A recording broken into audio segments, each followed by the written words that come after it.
Let me read to you a passage from the 17th chapter of St. Luke's Gospel, verses 1 to 6. It's the Gospel for Monday of the 32nd week of Ordinary Time. St. Luke writes, Jesus said to his disciples, "Things that cause sin will inevitably occur, but woe to the one through whom they occur. It would be better for him if a millstone were put around his neck and he be thrown into the sea, than for him to cause one of these little ones to sin. Be on your guard. If your brother sins, rebuke him, and if he repents, forgive him. And if he wrongs you 7 times in one day and returns to you 7 times saying, 'I am sorry,' you should forgive him." And the apostles said to the Lord, "Increase our faith." The Lord replied, "If you have faith the size of a mustard seed, you would say to this mulberry tree, 'Be uprooted and planted in the sea,' and it would obey you." That's from Luke chapter 17, verse 1 to 6. What does it suggest to us? Well, I remember how at the beginning of my studies for the priesthood, the priest who had charge of the formation of those in their first year of studies repeatedly warned us about the power and influence of human respect. By this he meant that the approval or disapproval of those around us has a powerful effect on our behaviour unless we place ourselves on guard. Of course, in a properly functioning society or community, this approval or disapproval is a major support for good order and proper standards of behaviour. But it can also be a major influence for evil. If an individual means to aim high in his personal standards, the disapproval of those around him can break down his resolve and lead him astray unless he is on guard. What we are speaking of here is bad example and good example, bad influence and good influence. A parent can be a good influence on his or her child, and alternatively that parent can be a bad influence. The spiritual masters call this factor the world, as distinct from the influence coming from one's own inclinations and preferences.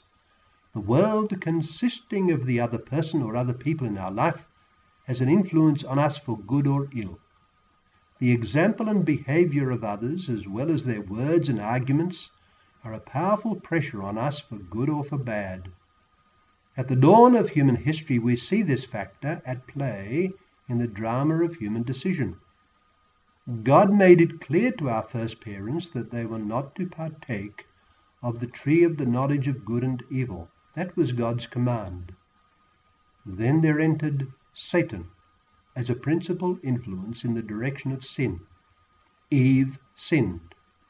She then went to Adam and influenced him. Satan did not approach Adam, Eve did. We could look on Eve, in her influence on Adam, as the equivalent of the world. The bad influence and example of others that play such a major role in the history of sin from age to age was at work in the very beginning. Our Lord refers to the influence of bad example and the immense responsibility of each person who leads others to sin through it. Jesus said to his disciples, "Things that cause sin will inevitably occur, but woe to the one through whom they occur.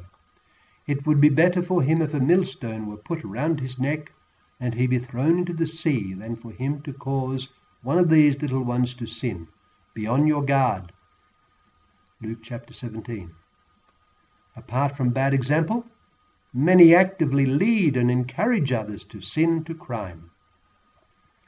Consider the collusion involved in various forms of fraud. Consider the rampant pornography in many of the media, the print media, movies, the internet.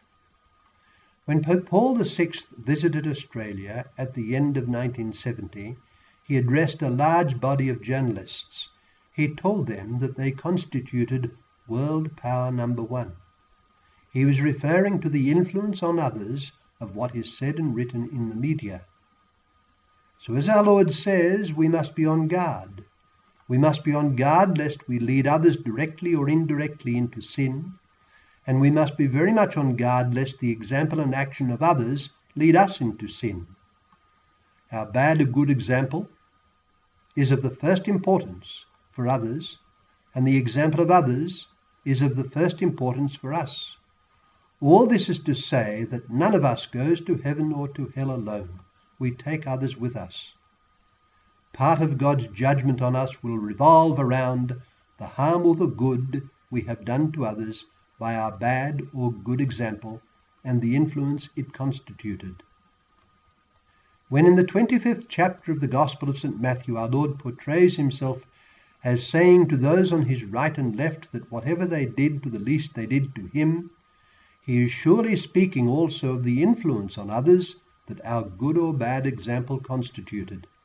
Let us then be very much alive to our responsibility to lead others to goodness and holiness of life by the example of our actions. The Church needs saints and the world needs them. They are the beacons for mankind of goodness, and they lead by their example and their good works. There is an old saying that evil flourishes when good people are lacking or when good people do nothing. Let us resolve to overcome evil with good, and never to do anything that will lead another into sin.